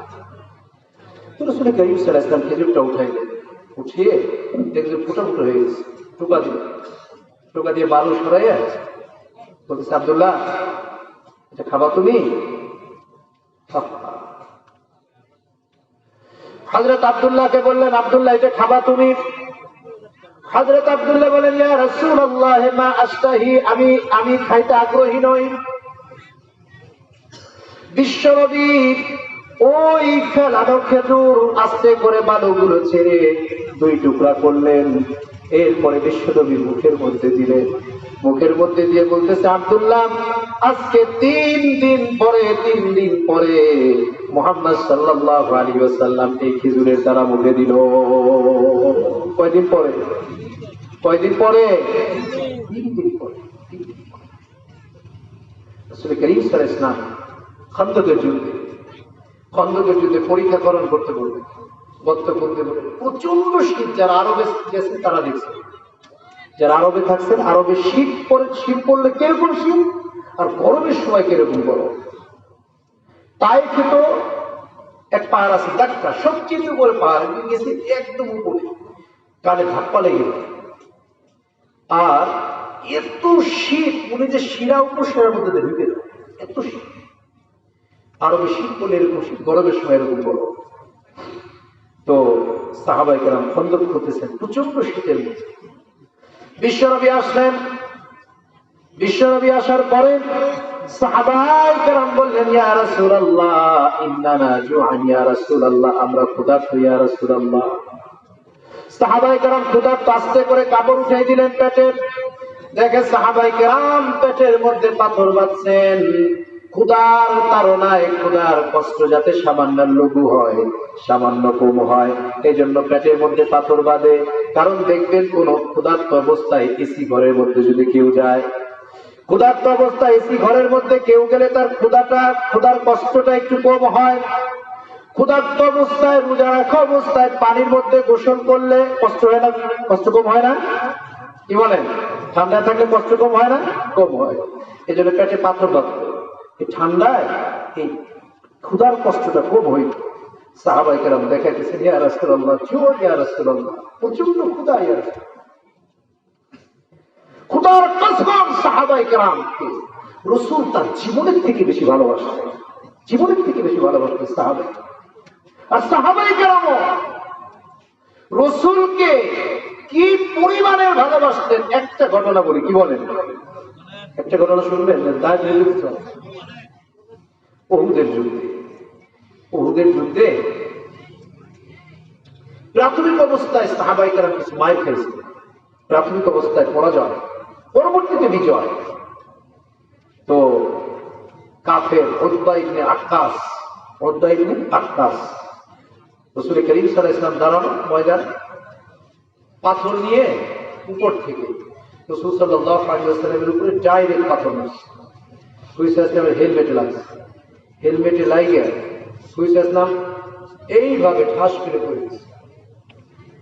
শয়তান খবর ছড়াই দিয়েছে মুহাম্মদ শহীদ হয়ে গেছে। নাউযুবিল্লাহ। সাহাবায়ে কেরাম কান্নার রোল পড়ে গেছে, সাহাবায়ে কেরামের কান্নার রোল পড়ে গেছে। মদিনায় খবর আসলো মুহাম্মদ শহীদ। মদিনার অলিতে গলিতে ছোট ছোট বাচ্চারা গড়াগড়ি করতেছে, ঘরের মহিলাদের মধ্যে কান্নার রোল পড়ে গেছে, মুহাম্মদ সাল্লাল্লাহু আলাইহি ওয়াসাল্লাম শহীদ হয়ে গেছে। হঠাৎ হযরত আবু বকর দেখলেন রাসূল কারীম সাল্লাল্লাহু আলাইহি ওয়াসাল্লাম পড়ে আছেন, হেলমেটের কড়া ভেঙে, দাঁত ভেঙে ভিতরে ঢুকে গেছে। হযরত আবু বকর রাদিয়াল্লাহু তাআলা রাসূল কারীম সাল্লাল্লাহু আলাইহি ওয়াসাল্লামকে উঠাইলেন। উঠানোর পরে হযরত আবু বকর রাদিয়াল্লাহু তাআলা আনহু দেখলেন হেলমেটের কড়া ভেঙে, দাঁতের মধ্যে ভেঙে গেছে, কি করা যায়? হযরত সেই জামানায় তো কোনো হাসপাতাল ছিল না, কোনো ক্লাস ছিল না, টান দিয়ে খুলে ফেলবে হেলমেট থেকে। আবু বকর হেলমেটের কড়া বিশ্বনবীর দাঁত থেকে খুলতে গেলেন। এক সাহাবী মালিক ইবনে সিনান দৌড়ে আসলেন, দৌড়ে এসে বলেন, আবু বকর আপনি খুলেন না, আমার কাছে প্লাস আছে, আমি খুলতেছি, দেন আমার কাছে দেন। আবু বকর বলেন, তোমার কাছে প্লাস কোথায়? আমার কাছে দেন, আমি খুলতেছি।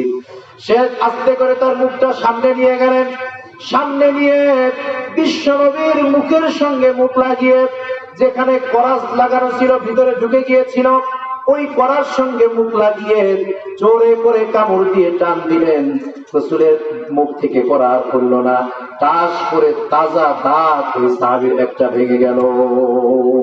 চিন্তা করছেন? তাজা দাঁত ভেঙে গেল। আবার আরেক পাশ দিয়ে টান দিল, আরেকটা দাঁত ভেঙে গেল। তৃতীয়বার আবার টান দিলেন, এরপর পরাটা খুলে গেল। ফুলকি দিয়ে রক্ত বের হচ্ছে, ফুলকি দিয়ে রক্ত বের হচ্ছে। কাপড় নাই রক্ত মোছার জন্য। আবু বকর বললেন, এই কাপড় আছে কার কাছে? এক সাহাবী বলে, আবু বকর আমার কাছে কাপড় আছে, আমার কাছে কাপড় আছে। আমি যে বলতেছি বুখারী কিতাবুল মাগাজি ঘটনা।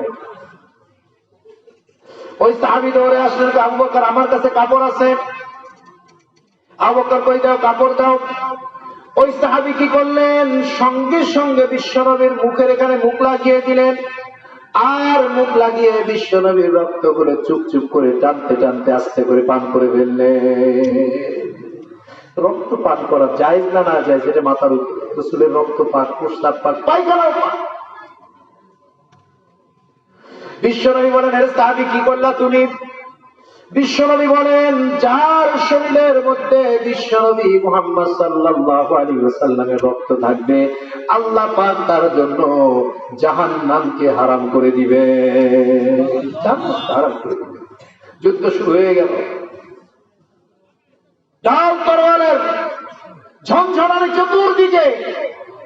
বিশ্বনবীর কাছে তলোয়ার আছে, ঢাল আছে। সাহাবায়ে কেরাম মানববন্ধ তৈরি করলেন, পুরাটা গোল হয়ে দাঁড়াইল। রাসূলের দিকে পিঠ দিলেন না, বুক দিলেন। সুবহানাল্লাহ বলেন। রাসূলের দিকে পিঠ দিব না। আনামান বা শামকে মুজে জঞ্জবিনে পুষ্টেমান, আমানাম্বা দরমিয়ানে জঙ্গে বিনে পুষ্টেমান, আমানামগার দরমিয়ানে খাকুকু বিনি সারে। আমরা যদি রণাঙ্গনে লড়তে থাকি, আমরা যদি রণাঙ্গনে লড়তে থাকি, ওই রণাঙ্গনের মধ্যে পৃষ্ঠ প্রদর্শন করে ভেগে আসার মতো বীর আমরা নই। পৃষ্ঠ প্রদর্শন করে ভেগে আসার মতো বীর আমরা নই। যদি দেখো বুক থেকে ফুলকি দিয়ে রক্ত বের হচ্ছে, মনে করবা আমরা সাহাবায়ে কেরামের দল। যদি দেখো রক্ত আর মাটির সঙ্গে লেগে গড়াগড়ি খাচ্ছে, মনে করবো আমরা সাহাবায়ে কেরামের দল। আমরা ওই দল না। কাফেরদের ভয়ে পৃষ্ঠ প্রদর্শন করে ময়দান থেকে ভেগে চলে আসবো। আল্লাহু আকবার বলে মানব পর্ব তৈরি হয়ে গেল। রাসূলের দিকে পিঠ দিছে না বুক দিছে? হ্যাঁ, পিঠ রাসূলের দিকে বুক, কাফেরদের দিকে পিঠ। কাফেররা তলোয়ার তীর মারতেছে, দূর থেকে তীর মারতেছে, বর্ষা মারতেছে। আমি রাসূলকে সাহাবায়ে কেরাম কিরকম ভালোবাসতেন, কিরকম ভালোবাসতেন রাসূল কারীম সাল্লাল্লাহু আলাইহি ওয়াসাল্লাম। দূর থেকে তীর আসতে এসে সাহাবায়ে কেরামের পিঠে লাগতেছে। পিঠে লাগার পরে ফুলকি দিয়ে রক্ত বের হচ্ছে। রক্ত ঝরতে ঝরতে ঝরতে ঝরতে আস্তে করে ঢলে পড়ে যাচ্ছে। তাকে আস্তে সরিয়ে দিয়ে তার শূন্য স্থান আরেকজন পুরা করতেছে। আরেকজনের শরীরে তীর লাগতেছে, সে আস্তে আস্তে শহীদ হয়ে যাচ্ছেন। তাকে সরিয়ে আরেকজন শূন্য স্থান পূরণ করতেছে। কাফেররা চিন্তা করলো, মুহাম্মদকে তো এভাবে শেষ করা যাবে না, কি করা যায়? পাহাড়ের উপর চলো, পাহাড়ের উপর থেকে হামলা করব। পাহাড়ের উপর চলে গেল। বিশ্বনবী পেরেশান হয়ে গেলেন। হে আমার সাহাবীরা, তোমাদের কাছে তো রাডার নাই। উপর থেকে যখন হামলা হবে, এই হামলা প্রতিহত কিভাবে করবা? তোমাদের কাছে তো রাডার নাই। হযরত তালহা দাঁড়িয়ে গেলেন, ইয়া রাসূলুল্লাহ, আমার কাছে রাডার আছে, ইয়া রাসূলুল্লাহ। কাফের মুশরিক যদি উপর থেকে হামলা করে, আমি আমার রাডারের মাধ্যমে আপনার শরীরের একটি পশমে আঘাত লাগুক, এটা আমি বরদাস্ত করবো না ইয়া রাসূলুল্লাহ। হযরত তালহা দাঁড়িয়ে গেলেন, ইয়া রাসূলুল্লাহ, আমার কাছে রাডার আছে। উপর থেকে কাফেররা তীর মারা শুরু করলো। হযরত তালহা আস্তে করে হাত উঠিয়ে দিলেন, হাতের মধ্যে সে একটা তীর বাঁধলো। আবার আরেক দিক থেকে তীর নিক্ষেপ করলো। বিশ্বনবীকে আড়াল করে হযরত আবু তালহা রাদিয়াল্লাহু তাআলা হাত বাড়িয়ে দিলেন, হাতের মধ্যে এসে বিঁধল। হাতের মধ্যে দিয়ে রক্ত পড়তে পড়তে পড়তে পড়তে আবু তালহার এক হাত প্যারালাইসিস হয়ে গেল। কি হয়ে গেল? জীবন চলে যায়। কিন্তু রাসূলের শরীরে একটা কাঁটার আঘাত লাগবে, এটা সাহাবায়ে কেরাম কি করতেন না? বরদাস্ত করতেন না। দেখা গেল হযরত আবু তালহা রাদিয়াল্লাহু তাআলা আনহুর হাত প্যারালাইসিস হয়ে গিয়েছে। এক সাহাবী বললেন, আবু তালহা, তুমি রাসূলের কাছে যাও, বিশ্বনবীর কাছে গিয়ে বলো, ইয়া রাসূলুল্লাহ, এই হাত প্যারালাইসিস হয়ে গিয়েছে। বিশ্বনবী হাত বুলিয়ে দিলে তোমার হাত ঠিক হয়ে যাবে। হযরত তালহা বললেন, না, আমি বিশ্বনবীর কাছে যাব না। বলে, কেন যাবে না? ওই আবু তালহা রাদিয়াল্লাহু তাআলা আনহু বললেন, কাল কিয়ামতের ময়দানে মালিক যদি আমাকে জিজ্ঞাসা করে, ওরে আবু তালহা, কি নিয়ে আসছো বলো, কি করে আসছো বলো? হযরত আবু তালহা রাদিয়াল্লাহু তাআলা আনহু বলেন, কাল কিয়ামতের ময়দানে মালিককে আমার এই হাত দেখাই দিব। এই হাত দেখিয়ে দিয়ে আমার মালিককে বলবো, মালিক এই যে দেখেন আপনার হাবিবের হেফাজতের জন্য, আপনার দ্বীনের হেফাজতের জন্য, আপনার দ্বীনের হেফাজতের জন্য, আপনার হাবিবের হেফাজতের জন্য আমি আবু তালহা আমার এই হাতটা আমি প্যারালাইসিস করে দিয়েছি। আল্লাহু আকবার। এই ছিল সাহাবায়ে কেরামের ভালোবাসা, মহব্বত। রাসূল করিম সাল্লাল্লাহু আলাইহি ওয়াসাল্লামের জন্য সাহাবায়ে কেরাম জীবন দিতে পারল। পেটে পাথর বাঁধছে, ইয়া রাসূলুল্লাহ, জো খুদা খুদা, ইয়া রাসূলুল্লাহ। মনে আছে না ঘটনা? খন্দকের যুদ্ধে হুইসাইসলাম আস্তে করে কাপড় উঠেছে, দেখে যে সাহাবায়ে কেরাম খুদার কারণে পাথর বাঁধছিল একটা, আর রাসূল সাল্লাল্লাহু আলাইহি ওয়াসাল্লাম খুদার কারণে পাথর বাঁধছে দুইটা। কয়টা? দুইটা।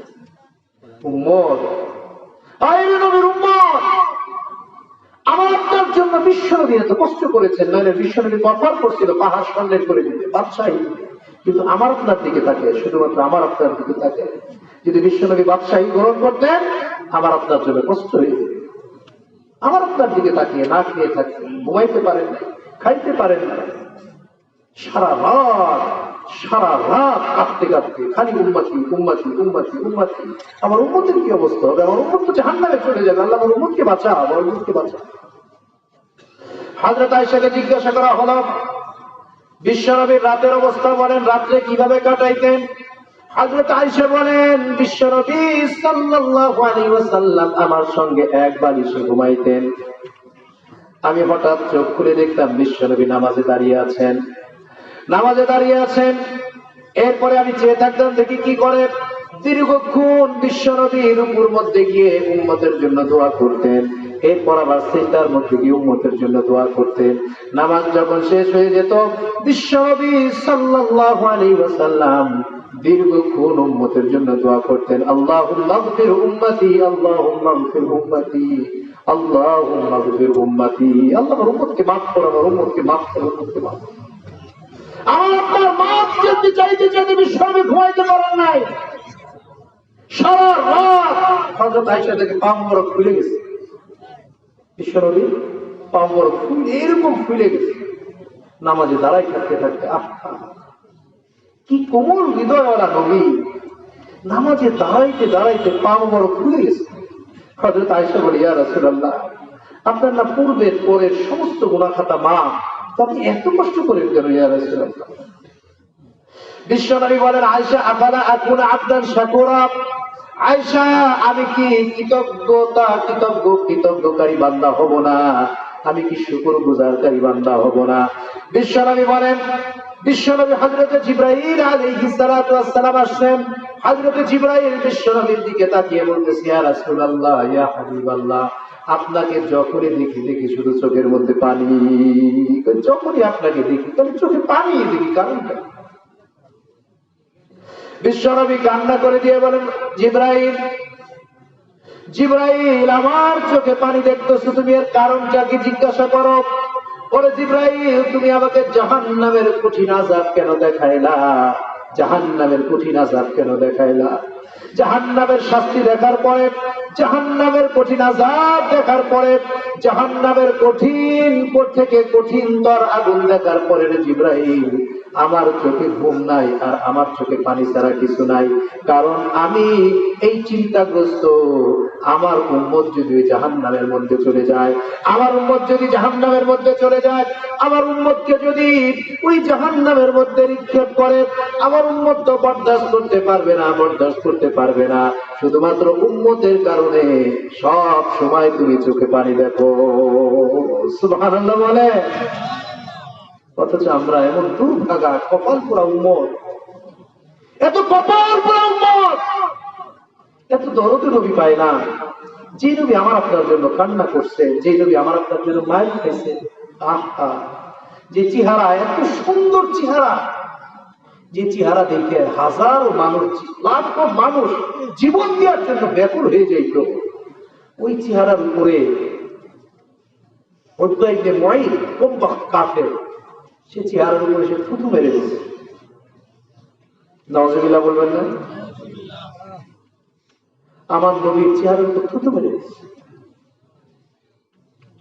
আমার নবীর চেহারার উপর বালু মারা হয়েছে, আমার নবী সেজদায় গেছে, কিছুর উপর নারী ভুড়ি চাপিয়ে দেওয়া হয়েছে, আমার নবীর গলার মধ্যে কাপড় লাগিয়ে টানতে টানতে নিয়ে যাওয়া হয়েছে মেরে ফেলার জন্য। আমার নবীর শরীরে পাথরের আঘাত করছে, যে আঘাতে রক্ত ঝরতে ঝরতে স্যান্ডেলের সাথে লেগে গিয়েছে। এই যে কষ্ট যে নবী করলেন, রাসূলের জিন্দেগিতে কোনো গুনাহ আছে? রাসূলের জন্য জান্নাত ওয়াজিব না? কি বলেন, ওয়াজিব না? বিশ্বনবী বলেন ইন্নাল জান্নাতা হুরিমাত আলাল আম্বিয়া, সমস্ত নবীর জন্য আল্লাহ পাক জান্নাতকে হারাম করে দিয়েছেন। হাত্তা আন আদখুলাহা, যতক্ষণ পর্যন্ত আমি বিশ্ব নবী জান্নাতে না ঢুকবো। সুবহানাল্লাহ বলে, নবী জান্নাতে না ঢোকা পর্যন্ত সমস্ত নবী জান্নাতে ঢোকা। বিশ্বনবী বলেন ওয়া ইন্নাল জান্নাতা হারিমাত আলাল উমাম হাত্তা আন আদখুলা উম্মতি, সমস্ত উম্মতের জান্নাতে ঢোকা হারাম। আরে কোন উম্মত? যে উম্মতেরা 500 বছর ইবাদত করছে, 600 বছর, 1000 বছর ইবাদত করেছে। বিশ্বনবী বলেন সমস্ত উম্মতের জন্য জান্নাতে ঢোকা হারাম যতক্ষণ পর্যন্ত আমি বিশ্বনবীর উম্মত জান্নাতে না ঢুকবে। সুবহানাল্লাহ বলে, আমরা যতক্ষণ জান্নাতে না ঢুকবো সমস্ত উম্মতের জান্নাতে ঢোকা হারাম। ওই নবী যার কোনো গুনাহ নাই, নিষ্পাপ, মাসুম, যাকে খুশি করার জন্য সব সময়ের জন্য মালিক লালায়িত থাকতেন। সুবহানাল্লাহ বলেন, সমস্ত নবী লালায়িত থাকত। আদম চিন্তা করত কোন কাজ করলে আল্লাহ আমার উপর খুশি হবে। শীষ চিন্তা করত কোন কাজ করলে আল্লাহ আমার উপর খুশি হবে। নূহ চিন্তা করত কোন কাজ করলে আল্লাহ আমার উপর খুশি হবে। মুসা চিন্তা করত কোন কাজ করলে আল্লাহ আমার উপর খুশি হবে। ইয়াকুব চিন্তা করত কোন কাজ করলে আমার উপর খুশি হবে। সুলাইমান চিন্তা করত কোন কাজ করলে আমার উপর আল্লাহ খুশি হবে। ঈসা আলাইহিস সালাম চিন্তা করতেন কোন কাজ করলে আল্লাহ আমার উপর খুশি হবে, কোন কাজ করলে আল্লাহ আমার উপর খুশি হবে। আর তার হাবিবের বেলায় গিয়ে সিস্টেমই আল্লাহ পাক চেঞ্জ করে দিয়েছেন। তার হাবিবের বেলায় গিয়ে, তার হাবিবের বেলায় গিয়ে তার হাবিবকে বলেন ওয়ালা সাউফা ইউতিকা রাব্বুকা ফাতারদা, নবী আপনি আমি কোন কাজ করলে নবী আপনি আমি আল্লাহ পাকের উপর খুশি হবেন। আল্লাহু আকবার বলে, সমস্ত নবী বলে আমি কোন কাজ করলে আল্লাহ খুশি হবে।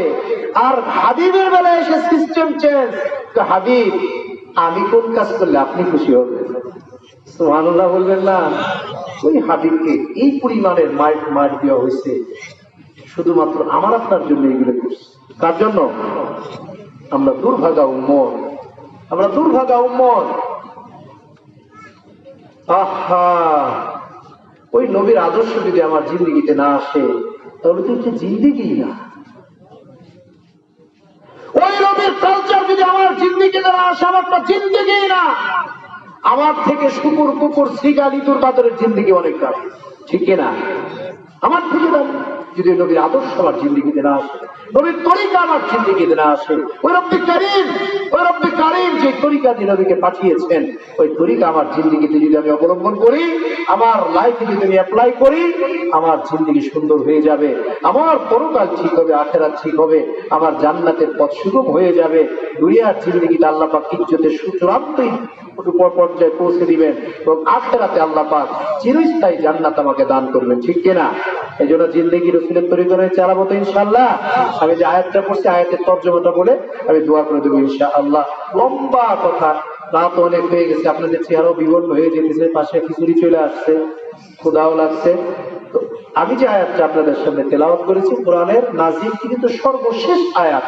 এই আয়াতে আল্লাহ তাআলা বলেন ফাত্তাকু, ভয় করো, ইয়াউমান, ওই দিনকে, তুরজাউনা ফীহি ইলাল্লাহ, যেদিন তোমরা ওই মালিকের কাছে ফিরবা। কার কাছে ফিরবা? মালিকের কাছে ফিরবা। ফিরলে কি হবে? সুম্মা, অতঃপর, তুওয়াফা, তোমাদেরকে দেয়া হবে, কুল্লু নাফসিন মা কাসাবাত, তোমরা যা কামাই করছো সে প্রতিদান দেওয়া হবে।